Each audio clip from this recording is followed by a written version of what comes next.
Kim Fulcher. I'm a life coach, and this is GrooveTV, where I'm going to give you just a little bit of advice for your life. Today we're going to talk about overwhelm. Specifically, I'm going to help you overcome overwhelm in 3 simple steps. Before we get to the steps, I want to talk for just a moment about overwhelm itself. It feels terrible. We have all been there, right? Where it feels like life is just weighing down on top of you, and there's either such a big problem in front of you or so many little things you have to do that you feel paralyzed because you don't even know where to start. First, know that you're not alone. Everyone has these feelings. There's nothing wrong with you because you have them. Second, know that you can do something about them. And third, know that overwhelm itself is an emotion.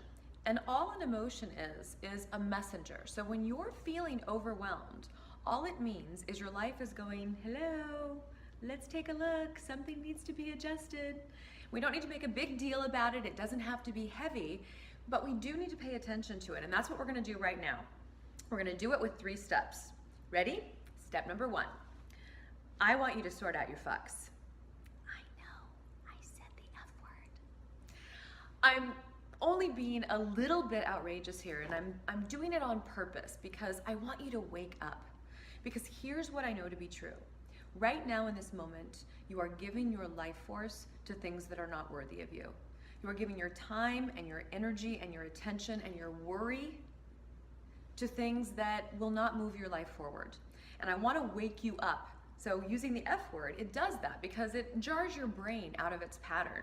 I also want to make you smile, and using the F word every once in a while can release some energy, at least for me. So let's talk about this here. When I say I want you to sort out your F's, what I really mean is I want you to get clear about what matters to you. I want you to get clear about what deserves that life force of yours.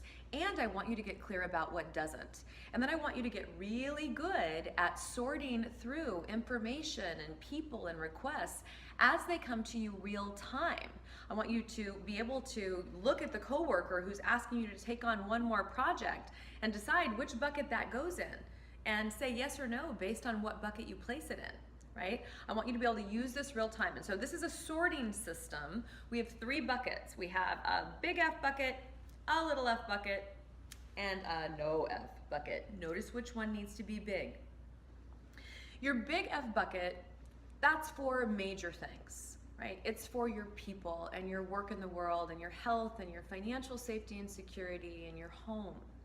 Little F's, that's for the niceties of life. It's for a good hair day and a great outfit and things that give you pleasure, but they don't materially impact the foundation of your life. And the no F bucket is really everything else. So my challenge to you this week is, first, get clear about what belongs in those buckets. Think about all the things that are bothering you or that feel overwhelming to you right now and sort them into one of those 3 buckets in this moment. And then as you go through life, for the next 7 days, pay attention every time you're triggered. Every time something comes into your environment where you may react, where you feel overwhelmed, I want you to stop and I want you to sort whatever it is that's going on into the right bucket. And if you've got a big F or a little F bucket going on, that deserves your attention. And if you've got a no F bucket going on, it means you need to unplug, because no Fs do not deserve your time, your attention, your energy, your worry, your anxiety. No Fs do not deserve you. So no more little no Fers in your life, okay? All right, step number 2. I want you to do less with more focus. So we just got clear about what matters, right? There are 3 parts to this step, and it builds on you knowing what matters to you and what doesn't. So we're gonna look at your calendar, we're gonna look at your priorities, and we're gonna look at your focus.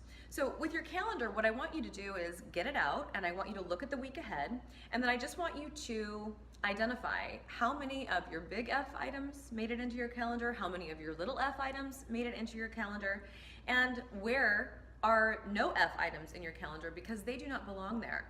And what I want you to do is begin to move through a systematic process where you remove the no Fs from your calendar, because your time is a precious resource, and once you've used a moment, it is gone forever. We want to be using your time only for big and little Fs.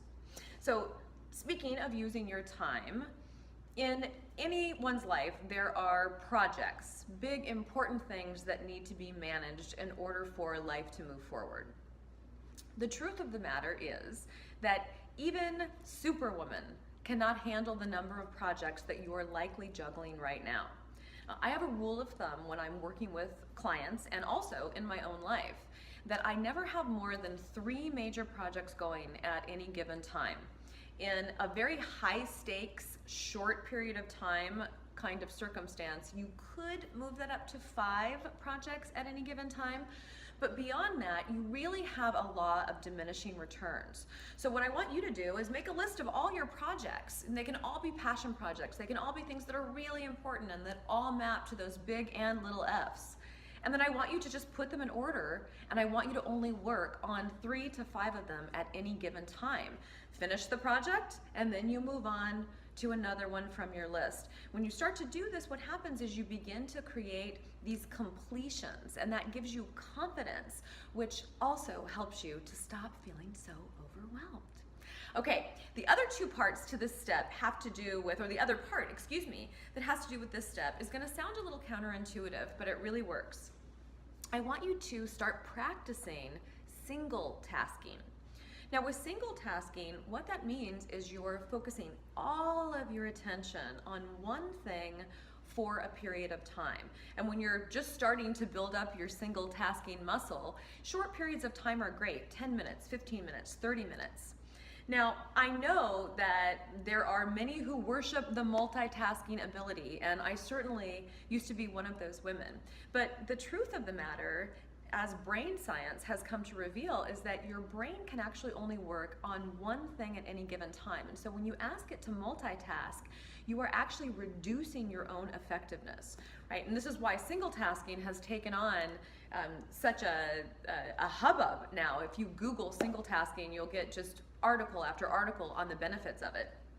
Beyond that, the thing that's amazing about single tasking is that when you allow your focus to be exclusively in one place for a period of time, you enjoy the process of what you're doing. You touch an energy within yourself that you can't touch when you're too busy or doing too many things at once, right? When there are too many tabs open in your brain, you don't access essence.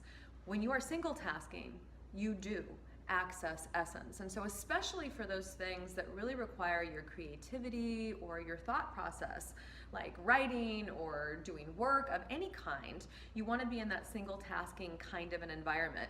Now certainly for things like cleaning the house or doing laundry or things of that nature, multitask away. But when something really requires your life force, try a single task out and let me know what you think. Okay, home stretch. Step number 3, I want you to set yourself up to win. Look, at any given time, you can look at what's going on in your life and everything you've accomplished and everything that has yet to be accomplished. And you can decide you're going to congratulate yourself for what has been accomplished or beat yourself up for what's left undone. I want you to start being kinder to yourself.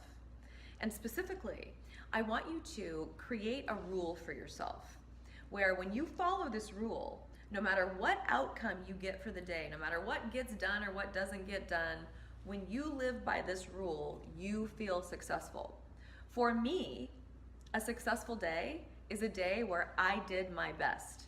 If I did my best throughout the day, even if my best was pretty sucky that day, I still feel pretty good at the end of the day. Right? So I want you to define that rule for yourself. Maybe it's every day I make forward movement, I feel successful. Maybe it's every day I get one big thing done, I feel successful. You decide this for yourself, but decide it on purpose, because when you don't look at your rules consciously, you can find that you have all of these impossible standards and expectations and criteria, by the way, that you would never expect someone you love to follow, but that you're imposing on yourself. So I want you to be nicer to you. I want you to set yourself up to win by making it possible for you to feel successful on a daily basis with your own success rule. Let me know what it is. Write it in the comments below. I would love to learn from you. And speaking of, I love interacting with you. We get to do it every day now. If you're not already on Facebook or Instagram and commenting on the daily empowerment quote I put up, please come over. There are thousands of us interacting now, and it's such a powerful feeling to know that there is this tribe of powerful women who are for other women, who are also going for things even though they're scared, who are also going for things even though they don't have all the answers, right? So coming over to Facebook and Instagram and talking just allows you to connect with that sisterhood. It allows me to get to know you more, and I love speaking with you. If you have something more personal to share with me, you can always email me, kim@kimberlyfulcher.com. I answer every message. If you're not already part of my coaching community, please come over to kimfulcher.com, enter your email in the box, and you'll be in. You'll be part of the tribe, and you will get free weekly coaching. We will send you all the details. And then finally, if you have not already subscribed to YouTube, please do it, and please like the video below. When you subscribe, we'll always let you know when a new video is posted right away. And then as we close today, please share this video with women you care about and women you want to be part of your support system. You know, it's gonna take all of us, every one of us girls, sticking together, standing for each other, standing for empowerment, doing what is hard but right. Forwarding this video to someone you care about is like a little gift of empowerment. So please do it. Share, share, share away. And until I see you again, know that life is happening for you, and you so totally got this, my sister. You really do.